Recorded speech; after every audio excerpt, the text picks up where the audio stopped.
ಸ್ನೇಹಿತರೆ, ಚರಿತ್ರೆ ಮತ್ತೊಂದು ವಿಡಿಯೋಗೆ ನಿಮಗೆಲ್ಲ ಪ್ರೀತಿಯ ಸ್ವಾಗತ. ಪಾಪಿ ಬಾಂಗ್ಲಾ ಭಾರತದ ವಿರುದ್ಧ ಯಾವೆಲ್ಲ ರೀತಿ ವಿಷ ಕಾರ್ತಾ ಇದೆ, ಭಾರತಕ್ಕೆ ಯಾವೆಲ್ಲ ರೀತಿಯಲ್ಲಿ ಧಮಕಿ ಹಾಕಿದೆ ಅನ್ನೋದು ನಿಮಗೆಲ್ಲ ಗೊತ್ತಿರಬಹುದು. ಇದರ ಜೊತೆಗೆ ಕ್ರೂರ ಮನಸ್ಸಿನ ಬಾಂಗ್ಲಾದೇಶೀಯರು ಹಿಂದೂಗಳನ್ನು ಅಟ್ಟಾಡಿಸಿ ಹೊಡೆಯುತ್ತಿದ್ದಾರೆ. ಬಾಂಗ್ಲಾದೇಶೀಯರ ಅಟ್ಟಹಾಸಕ್ಕೆ ಇಲ್ಲಿವರೆಗೆ 2 ಹಿಂದೂಗಳು ಉಸಿರು ಚೆಲ್ಲಿದ್ದಾರೆ. ಪರಿಸ್ಥಿತಿ ಹೀಗಿರುವಾಗ ಭಾರತ ಹಾಗೂ ಬಾಂಗ್ಲಾದೇಶದ ನಡುವಿನ ಸಂಬಂಧ ಸಂಪೂರ್ಣವಾಗಿ ಹದಗೆಟ್ಟಿದೆ.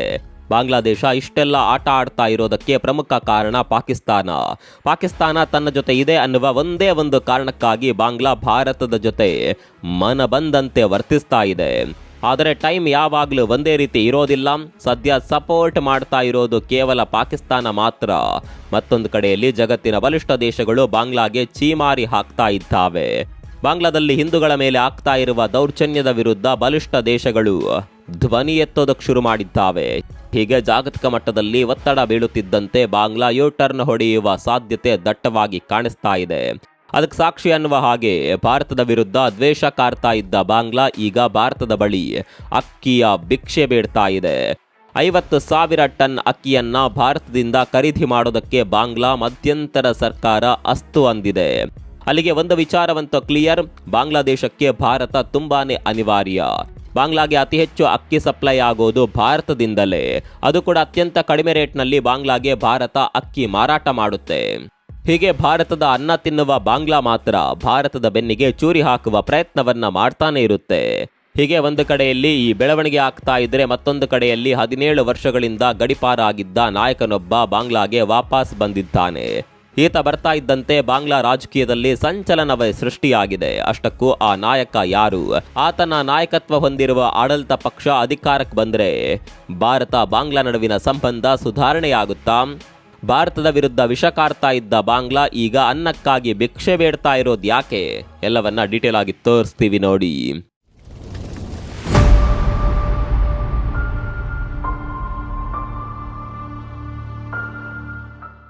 ನಿಮ್ಮ ಜೇಬ್ನಲ್ಲಿ ಸ್ವಲ್ಪ ಚಿಲ್ಲರೆ ಇದ್ರೂ ಅದರ ಶಬ್ದ ಜೋರಾಗಿಯೇ ಇರುತ್ತೆ. ಆದರೆ ಹಸಿವು ಹೆಚ್ಚಾದಾಗ ಅಹಂಕಾರ ತನ್ನಿಂದ ತಾನೇ ಇಳಿದು ಹೋಗುತ್ತೆ. ಈಗ ಬಾಂಗ್ಲಾದೇಶದ ಪರಿಸ್ಥಿತಿ ಕೂಡ ಹಾಗೆ ಆಗಿದೆ. ಬಾಂಗ್ಲಾದೇಶದಲ್ಲಿ ಹಿಂಸಾಚಾರ ಆಗ್ತಾ ಇರೋದು ಎಲ್ರಿಗೂ ಗೊತ್ತಿರುವ ವಿಚಾರ. ಆದರೆ ನಿಮ್ಗೆಲ್ಲ ಗೊತ್ತಿಲ್ಲದೆ ಇರುವ ಒಂದು ವಿಚಾರ ಇದೆ, ಅದು ಬಾಂಗ್ಲಾದೇಶದ ಆರ್ಥಿಕ ಪರಿಸ್ಥಿತಿ. ಹೌದು, ಬಾಂಗ್ಲಾದ ಆರ್ಥಿಕ ಪರಿಸ್ಥಿತಿ ಕಳೆದೊಂದು ವರ್ಷದಿಂದ ಪಾತಾಳಕ್ಕೆ ಕುಸಿದಿದೆ. ನಿರುದ್ಯೋಗ ಸಮಸ್ಯೆ ಬಾಂಗ್ಲಾವನ್ನ ಪರಿಪರಿಯಾಗಿ ಕಾಡ್ತಾ ಇದೆ. ಮತ್ತೊಂದು ಕಡೆಯಲ್ಲಿ ಅಲ್ಲಿನ ಜನ ತುತ್ತು ಅನ್ನಕ್ಕೂ ಪರದಾಡ್ತಾ ಇದ್ದಾರೆ. ಅನ್ನಕ್ಕಾಗಿ ಪರದಾಡೋದಕ್ಕೆ 2 ಕಾರಣ ಇದೆ. ಒಂದು ಆರ್ಥಿಕ ಸ್ಥಿತಿ, ಮತ್ತೊಂದು ಅನ್ನದ ವಿಚಾರದಲ್ಲಿ ಬಾಂಗ್ಲಾ ಬಹುತೇಕ ಭಾರತವನ್ನೇ ನೆಚ್ಚಿಕೊಂಡಿರೋದು. ಹೌದು, ಬಾಂಗ್ಲಾದೇಶ ಭಾರತದಿಂದಲೇ ಅತಿ ಹೆಚ್ಚಿನ ಪ್ರಮಾಣದಲ್ಲಿ ಅಕ್ಕಿಯನ್ನ ಆಮದು ಮಾಡಿಕೊಳ್ಳುವ ದೇಶ. ಭಾರತದ ಜೊತೆ ಇತ್ತೀಚೆಗೆ ಸಂಬಂಧ ಚೆನ್ನಾಗಿಲ್ಲದಿದ್ರೂ ಅಕ್ಕಿಯ ವಿಚಾರಕ್ಕೆ ಬಂದಾಗ ಭಾರತದಿಂದಲೇ ಖರೀದಿ ಮಾಡ್ತಾ ಇದೆ. ಇದಕ್ಕೆ ಕಾರಣ ಬೆಲೆ. ಹೌದು, ಬೇರೆ ದೇಶಗಳಿಗೆ ಹೋಲಿಸಿದ್ರೆ ಭಾರತ ಕಡಿಮೆ ರೇಟ್ನಲ್ಲಿ ಅಕ್ಕಿ ರಫ್ತು ಮಾಡುತ್ತೆ. ಭಾರತ ಬಿಟ್ಟರೆ ಪಾಕಿಸ್ತಾನ ಅಥವಾ ವಿಯೆಟ್ನಾಂ ದೇಶದಿಂದ ಬಾಂಗ್ಲಾ ಅಕ್ಕಿಯನ್ನ ಆಮದು ಮಾಡಿಕೊಳ್ಬೇಕಾಗುತ್ತೆ. ಆದರೆ ಅಲ್ಲಿಂದ ಆಮದು ಮಾಡಿಕೊಳ್ಳುವ ಅಕ್ಕಿಯ ಬೆಲೆ ತುಂಬಾನೇ ಹೆಚ್ಚಿದೆ. ಮೊದಲೇ ಆರ್ಥಿಕ ಪರಿಸ್ಥಿತಿ ಸರಿಯಿಲ್ಲ, ಅಂಥದ್ರಲ್ಲಿ ಹೆಚ್ಚು ಬೆಲೆ ಕೊಟ್ಟು ಅಕ್ಕಿ ಖರೀದಿ ಮಾಡಿದರೆ ಬಾಂಗ್ಲಾ ಮತ್ತಷ್ಟು ತೊಂದರೆ ಅನುಭವಿಸಬೇಕಾಗುತ್ತೆ. ಹೀಗಾಗಿ ಏನೇ ಆದರೂ ಬಾಂಗ್ಲಾ ಭಾರತದಿಂದಲೇ ಅಕ್ಕಿಯನ್ನ ಖರೀದಿ ಮಾಡ್ತಾ ಇದೆ. ಈಗ ಪರಿಸ್ಥಿತಿ ಸಂಪೂರ್ಣವಾಗಿ ಹದಗೆಟ್ಟಿರುವ ಸಂದರ್ಭದಲ್ಲಿ ಕೂಡ ಭಾರತದಿಂದ ಬರೋಬ್ಬರಿ 50,000 ಟನ್ ಅಕ್ಕಿಯನ್ನ ಬಾಂಗ್ಲಾ ಯಾವುದೇ ನಾಚಿಕೆ ಮಾನ ಮರ್ಯಾದೆ ಇಲ್ಲದೆ ಖರೀದಿ ಮಾಡಿದೆ. ಬಾಂಗ್ಲಾ ಭಾರತದ ವಿರುದ್ಧ ಎಷ್ಟೇ ಹೇಳಿಕೆಗಳನ್ನ ಕೊಟ್ಟರೂ ಕೂಡ ಅನ್ನದ ವಿಚಾರ ಬಂದಾಗ ಅದಕ್ಕೆ ಭಾರತದ ದ್ವೇಷ ಎಲ್ಲ ಮರ್ತು ಹೋಗುತ್ತೆ ಅನ್ಸುತ್ತೆ. ಅಕ್ಕಿಯನ್ನ ಮಾತ್ರ ಮರ್ಯಾದೆ ಬಿಟ್ಟು ಖರೀದಿ ಮಾಡ್ತಾ ಇದೆ. ಇಲ್ಲಿ 2 ವಿಚಾರಗಳ ಬಗ್ಗೆ ಚರ್ಚೆ ಮಾಡಬಹುದು. ಬಾಂಗ್ಲಾ ಹೇಗೋ ಮರ್ಯಾದೆ ಇಲ್ಲದೆ ಅಕ್ಕಿ ಖರೀದಿ ಮಾಡ್ತಾ ಇದೆ. ಆದರೆ ಬಾಂಗ್ಲಾಗೆ ಅಕ್ಕಿ ಮಾರಾಟ ಮಾಡುವ ಭಾರತದ ಮನಸ್ಥಿತಿ ಎಂಥದ್ದು? ಭಾರತ ಮನಸ್ಸು ಮಾಡಿದರೆ ಬಾಂಗ್ಲಾಗೆ ಸಪ್ಲೈ ಆಗುವ ಅಕ್ಕಿಯನ್ನ ನಿಲ್ಲಿಸಿ ಬಾಂಗ್ಲಾಗೆ ಸರಿಯಾದ ತಿರುಗೇಟನ್ನೇ ಕೊಡಬಹುದು. ಭಾರತ ಒಂದು ವೇಳೆ ಅಕ್ಕಿ ಸಪ್ಲೈ ನಿಲ್ಲಿಸಿಬಿಟ್ರೆ ಬಾಂಗ್ಲಾಗೆ ದೊಡ್ಡ ಮಟ್ಟಿನ ಏಟು ಬೀಳುತ್ತೆ. ಬಾಂಗ್ಲಾ ಆರ್ಥಿಕತೆ ಮೇಲೆ ಕೂಡ ದೊಡ್ಡ ಪರಿಣಾಮ ಬೀರುತ್ತೆ. ಇದೇ ಅಕ್ಕಿಯ ವಿಚಾರವನ್ನ ಇಟ್ಕೊಂಡು ಭಾರತ ಬಾಂಗ್ಲಾವನ್ನ ಬುಗುರಿ ಆಡಿಸಿದಂತೆ ಆಡಿಸಿಬಿಡಬಹುದು. ಆದರೆ ಭಾರತ ಯಾವತ್ತೂ ಹಾಗೆ ಮಾಡೋದಕ್ಕೆ ಹೋಗೋದಿಲ್ಲ. ಏನೇ ಭಿನ್ನಾಭಿಪ್ರಾಯ ಇರಲಿ, ಭಾರತ ಅನ್ನದ ವಿಚಾರದಲ್ಲಿ ಸಹಾಯದ ವಿಚಾರದಲ್ಲಿ ಭೇದ ಭಾವ ಮಾಡೋದಿಲ್ಲ. ಸಂಕಷ್ಟದ ಸಂದರ್ಭ ಬಂದಾಗ ಶತ್ರುವಿಗೂ ಸಹಾಯ ಮಾಡುತ್ತೆ ಭಾರತ. ಇದಕ್ಕೆ ಹಲವಾರು ಉದಾಹರಣೆಗಳಿದೆ. ಟರ್ಕಿ ಯಾವಾಗಲೂ ಭಾರತದ ವಿರುದ್ಧ ವಿಷ ಕಾರುತ್ತಲೇ ಇರುವ ದೇಶ. ಆದರೆ ಟರ್ಕಿಯಲ್ಲಿ ತೀವ್ರ ಭೂಕಂಪ ಸಂಭವಿಸಿದಾಗ ಮೊದಲು ನೆರವಿಗೆ ಧಾವಿಸಿದ್ದೆ ಭಾರತ. ಮಾಲ್ಡೀವ್ಸ್ ಭಾರತದ ವಿರುದ್ಧ ಏನೆಲ್ಲ ಮಾಡ್ತು ಅನ್ನೋದು ನಿಮ್ಗೆ ಗೊತ್ತಿರಬಹುದು. ಇಂತಹ ಮಾಲ್ಡೀವ್ಸ್ಗೆ ಕೂಡ ಭಾರತ ಸಹಾಯ ಹಸ್ತ ಚಾಚಿತ್ತು. ಹೀಗೆ ಭಾರತದ ವಿಶಾಲ ಮನಸ್ಸಿಗೆ ಹಲವು ಉದಾಹರಣೆಗಳನ್ನ ಕೊಡಬಹುದು. ಇದೇ ವಿಚಾರದಲ್ಲಿ ಈಗ ಭಾರತ ಅಕ್ಕಿಯ ವಿಚಾರದಲ್ಲಿ ಕೂಡ ಆಟ ಆಡೋದಕ್ಕೋಗೋದಿಲ್ಲ. ಆದರೆ ಬಾಂಗ್ಲಾ ಇದೇ ರೀತಿ ತನ್ನ ಗಾಂಚಾಲಿ ಬುದ್ಧಿಯನ್ನ ಮುಂದುವರಿಸಿದ್ರೆ ಮುಂದೆ ಭಾರತ ಕಠಿಣ ನಿರ್ಧಾರವನ್ನ ತೆಗೆದುಕೊಂಡ್ರೂ ಅಚ್ಚರಿ ಇಲ್ಲ. ಸ್ನೇಹಿತರೆ, ನಿಮಗೆ ಗೊತ್ತಿರಲಿ, ಬಾಂಗ್ಲಾ ಈಗ ಭೀಕರ ಆಹಾರ ಕ್ಷಾಮವನ್ನ ಎದುರಿಸುತ್ತಿದೆ. ಆಹಾರ ಕೊರತೆಯಾದಾಗ ಸಹಜವಾಗಿಯೇ ಆಹಾರದ ಬೆಲೆ ಗಗನಕ್ಕೇರುತ್ತೆ. ಅದರಲ್ಲೂ ಅಕ್ಕಿಯ ಕೊರತೆ ಬಾಂಗ್ಲಾವನ್ನ ಕಾಡ್ತಾ ಇದೆ. ಬಾಂಗ್ಲಾದಲ್ಲಿ ಅಕ್ಕಿಯ ಉತ್ಪಾದನೆ ಕುಂಠಿತವಾಗಿದೆ. ಹೀಗಾಗಿ ಅಕ್ಕಿಗಾಗಿ ಬೇರೆ ದೇಶಗಳನ್ನೇ ಅವಲಂಬಿಸಬೇಕಾದ ಅನಿವಾರ್ಯತೆ ಬಾಂಗ್ಲಾಗಿದೆ. ಅಕ್ಕಿಯ ವಿಚಾರದಲ್ಲಿ ಬಾಂಗ್ಲಾಗೆ 3 ಆಪ್ಷನ್ ಇದೆ. 1 ಪಾಕಿಸ್ತಾನ, 2 ವಿಯೆಟ್ನಾಂ ಹಾಗೂ 3ನೇಯದ್ದು ಭಾರತ. ಪಾಕಿಸ್ತಾನ ಹೇಳಿ ಕೇಳಿ ಬಾಂಗ್ಲಾದ ಆಪ್ತ ದೇಶವಾಗ್ಬಿಟ್ಟಿದೆ. ಈಗಂತೂ ಬಾಂಗ್ಲಾ ಪಾಕಿಸ್ತಾನದ ಬಾಲ ಆಗಿ ಬದಲಾಗಿದೆ. ಆದರೆ ವ್ಯಾಪಾರದ ವಿಚಾರಕ್ಕೆ ಬಂದಾಗ ಇದೆಲ್ಲ ಕನ್ಸಿಡರ್ ಆಗೋದಿಲ್ಲ.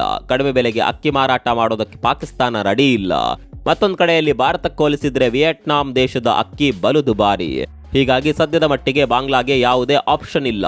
ಹಳೆಯ ಗಂಡನ ಪಾದವೇ ಗತಿ ಅನ್ನುವ ಹಾಗೆ ಈಗ ಬಾಂಗ್ಲಾ ಅಕ್ಕಿಗಾಗಿ ಭಾರತವನ್ನ ಬೇಡ್ತಾ ಇದೆ. ಮರ್ಯಾದೆ ಬಿಟ್ಟು ಭಾರತದಿಂದಲೇ ಅಕ್ಕಿಯನ್ನ ಖರೀದಿ ಮಾಡ್ತಾ ಇದೆ. ಹಾಗಂತ ಬಾಂಗ್ಲಾ ಕೇವಲ ಅಕ್ಕಿಯ ವಿಚಾರದಲ್ಲಿ ಭಾರತವನ್ನ ಅವಲಂಬಿಸಿರೋದಲ್ಲ. ಈರುಳ್ಳಿ, ಧಾನ್ಯ, ತೊಗರಿ ಹೀಗೆ ಬೇರೆ ಬೇರೆ ಆಹಾರ ಧಾನ್ಯಗಳ ವಿಚಾರದಲ್ಲಿ ಕೂಡ ಬಾಂಗ್ಲಾ ಭಾರತವನ್ನೇ ಅವಲಂಬಿಸಿದೆ. ಹೊರಗಡೆಯಿಂದ ಭಾರತದ ವಿರುದ್ಧ ಎಷ್ಟೇ ವಿಷ ಕಾರಿದ್ರೂ ಬಾಂಗ್ಲಾ ತಿನ್ನೋದಕ್ಕೆ ಭಾರತದ ಅನ್ನವೇ ಬೇಕು. ಹೀಗೆ ಮುಂದುವರೆದರೆ ಬಾಂಗ್ಲಾ ಒಂದು ದಿನ ಅನ್ನಕ್ಕಾಗಿ ಭಾರತದ ಬಳಿ ಭಿಕ್ಷೆ ಬೇಡುವ ಪರಿಸ್ಥಿತಿ ಬಂದೇ ಬರುತ್ತೆ. ಇನ್ನು ಮತ್ತೊಂದು ಕಡೆ ಬಾಂಗ್ಲಾ ರಾಜಕೀಯದಲ್ಲಿ ದೊಡ್ಡದೊಂದು ಬದಲಾವಣೆಯ ಗಾಳಿ ಬೀಸಿದೆ. ಬಾಂಗ್ಲಾದಲ್ಲಿ ಚುನಾವಣೆ ನಡೆಯುವ ಸಾಧ್ಯತೆ ಇದೆ. ಈ ಚುನಾವಣೆಯ ವಿಚಾರದಲ್ಲಿ ಇಲ್ಲಿವರೆಗೆ ಒಂದು ಲೆಕ್ಕಾಚಾರ ಇತ್ತು. ಆದರೆ ಆ ಲೆಕ್ಕಾಚಾರಗಳೆಲ್ಲ ಈಗ ತಲೆ ಕೆಳಗಾಗಿದೆ. ಕಾರಣ ಅದೊಬ್ಬ ನಾಯಕನ ಆಗಮನ. ಅದು ಕೂಡ ಬರೋಬ್ಬರಿ 17 ವರ್ಷಗಳ ಬಳಿಕ ಈ ನಾಯಕ ಮರಳಿ ಬಾಂಗ್ಲಾಗ್ ಬಂದಿದ್ದಾರೆ.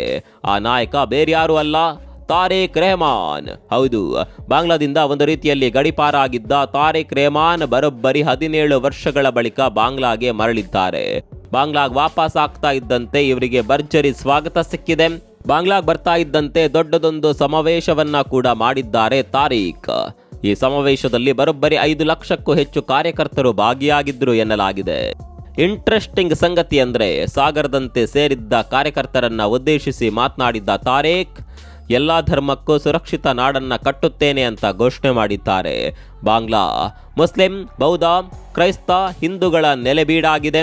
ಯಾವುದೇ ಧರ್ಮದ ಮಹಿಳೆಯರು, ಪುರುಷರು ಮತ್ತು ಮಕ್ಕಳು ಮನೆಗೆ ಸುರಕ್ಷಿತವಾಗಿ ವಾಪಸ್ ಬರುವಂತಹ ವಾತಾವರಣವನ್ನ ಬಾಂಗ್ಲಾದಲ್ಲಿ ನಿರ್ಮಾಣ ಮಾಡ್ತೇನೆ. ಅದಕ್ಕೆಲ್ಲರ ಸಹಕಾರ ಬೇಕು ಅಂತ ತಾರಿಕ್ ಸ್ಫೋಟಕ ಹೇಳಿಕೆ ಕೊಟ್ಟಿದ್ದಾರೆ. ಈ ಹೇಳಿಕೆ ಒಂದು ವೇಳೆ ತಾರಿಕ್ ಅಧಿಕಾರಕ್ಕೆ ಬಂದರೆ ಅಲ್ಲಿನ ಹಿಂದೂಗಳಿಗೆ ಸಹಾಯವಾಗಲಿದೆ ಅನ್ನೋದನ್ನ ತೋರಿಸ್ತಾ ಇದೆ. ಸದ್ಯದ ಮಟ್ಟಿಗೆ ಬಾಂಗ್ಲಾದಲ್ಲಿರುವ ಟ್ರೆಂಡ್ ಪ್ರಕಾರ ತಾರಿಕ್ ಅವರ ಪಕ್ಷವೇ ಮುಂದಿನ ಚುನಾವಣೆಯಲ್ಲಿ ಅಧಿಕಾರಕ್ಕೆ ಬರುವ ಸಾಧ್ಯತೆ ದಟ್ಟವಾಗಿದೆ. ಒಂದು ವೇಳೆ ತಾರಿಕ್ ಅಧಿಕಾರಕ್ಕೆ ಬಂದರೆ ಭಾರತದ ಜೊತೆಗಿನ ಸಂಬಂಧ ಕೂಡ ಸುಧಾರಣೆಯಾಗುವ ಸಾಧ್ಯತೆ ಇದೆ.